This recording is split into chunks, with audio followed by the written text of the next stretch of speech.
Tere, head hiidlased ja Hiiumaa sõbrad!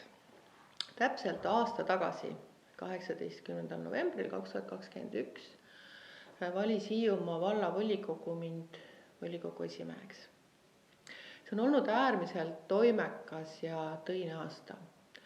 Neid sündmusi ja kriise, mis raputasid meil aastal 2022, need olid ootamatud ja valusad.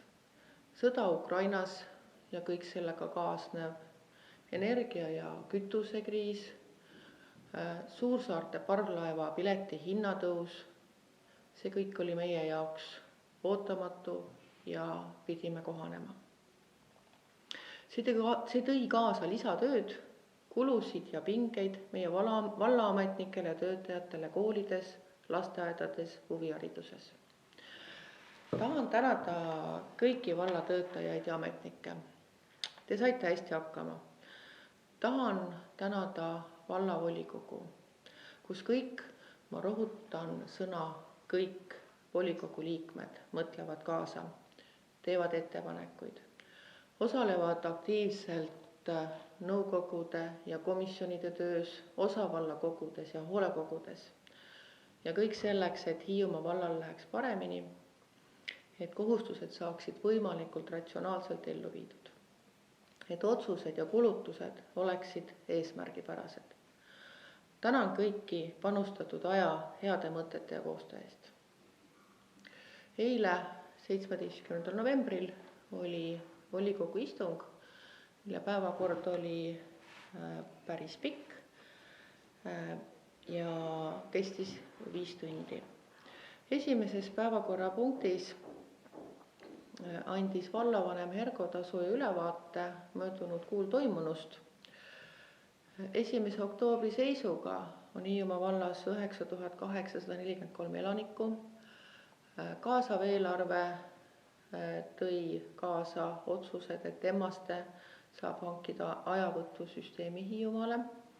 Käina osavald rajab skatepargi, elemendid Käina noortele ja teistele tänavaspordihuvilistele.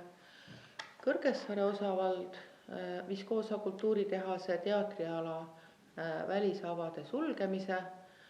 Kärdla osavalda tuleb koertepark Kärdla linnaparki ja Pühalepp osavald on Palade põhikooli õuele välitennise ja õppeala rajamine. Turvalisuse poole pealt on tähistatud avalikud varjumiskohad, valminud on kriisitükis ja toimub õppusorkaan. Osavaldades tehtud investeeringutest ja arengutest andis vallavanem ülevaate ja täpsemat infot saate valla Facebooki lehelt, kodulehelt ja vallavanema iganädalaselt infovideotest. Volikogu päevakorra esimesed punktid olid seotud kinnistutega, et Kalanaküla Jundo maaüksuse detailplaneeringu vastuvõtmine Kõrgessaare osavallas ja Orjakuküla Mäeella detailplaneeringu vastuvõtmine Käina osavallas. Ja vallavara koormati reaalservituudiga Emmaste osavallas.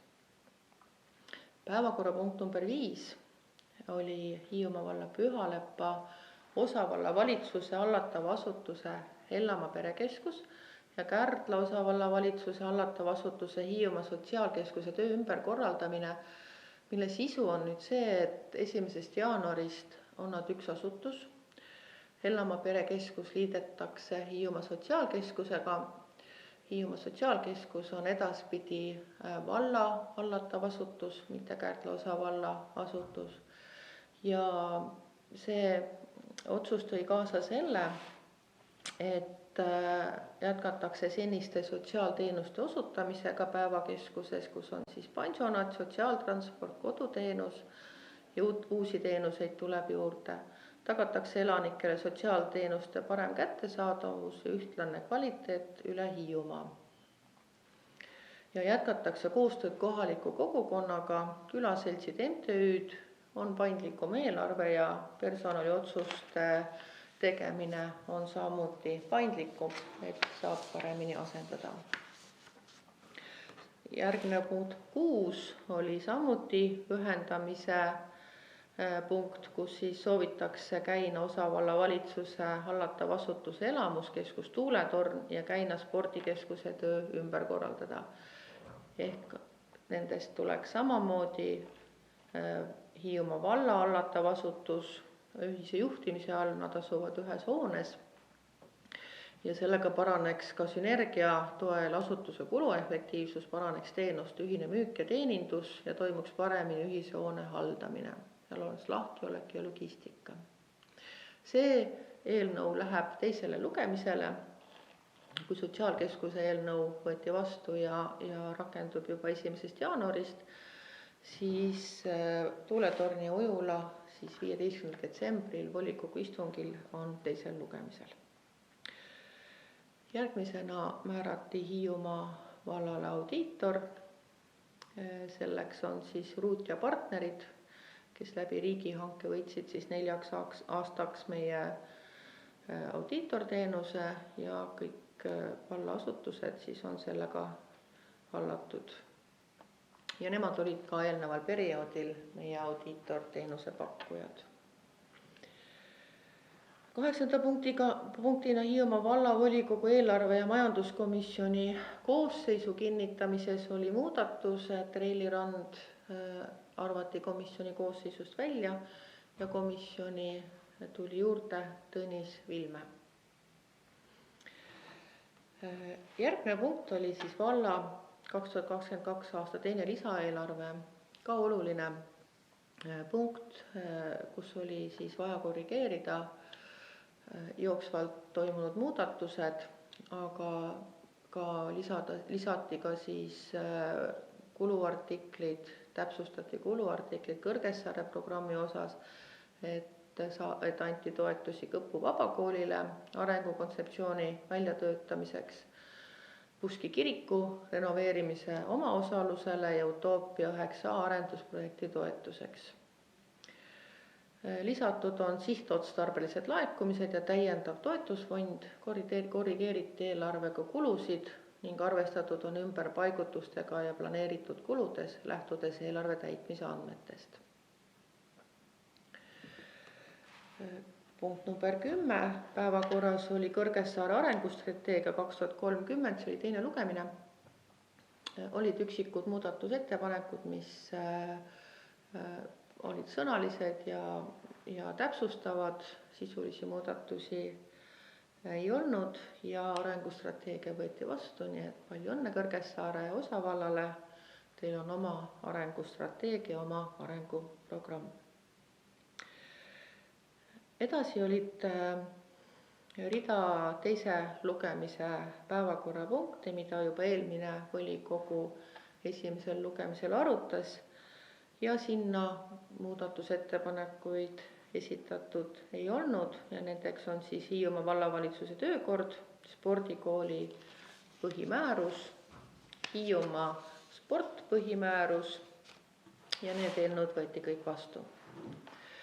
Esimesele lugemisele nüüd tulid Hiiumaa sotsiaalkeskuse põhimäärus ja Vabaajakeskuse Tuuletorn põhimäärus ja nende teine lugemine toimub siis 15. detsember volikogu istungil.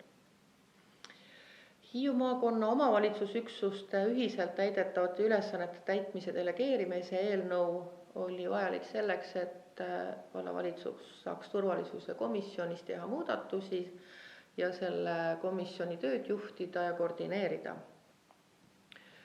Ja Hiiumaa valla ametiasutuste, nende hallatavate asutuste palgajuhend muudeti seetõttu, et kuna riigi poolt tõsteti õpetajate palka sellises ulatuses, mida augustis ei olnud teada ja oli vaja korrigeerida seal ühte rida, et kus oli nagu õpetajate palga astmestik, see alumine number oli vaja suuremaks muuta. Päevakorra lõpus olid arupärimistele vastamised, kus Keskerakonna poolt oli tehtud vallavalitsusele arupärimised teemadeks energiapaketi valikud ja Hiiumaa sport energiasäästu arengukava ja siis vallavanem andis selgitusi. Ja muudel küsimustel siis volikogu arutas korralduslikke teemasid. Tegelikus elus algab nüüd kõige põnevam aeg, et meil juba järgmisel nädalavahetusel on esimene advent. Tegemist on meil siis ootuse ajaga ja Paul-Eerik Rummo küsis ühes oma näidendis, et kas siis ootamine on ka tegevus ja vastas ise samas, et ootamine on vägagi tegevus, et hakkame siis kõik koos ootama, kes Kristuse sündimist, kes lund, kes niisama jõule, kes uut aastat ja kes päkapikke. Aga ilusat novembri lõppu meile kõigile. Aitäh!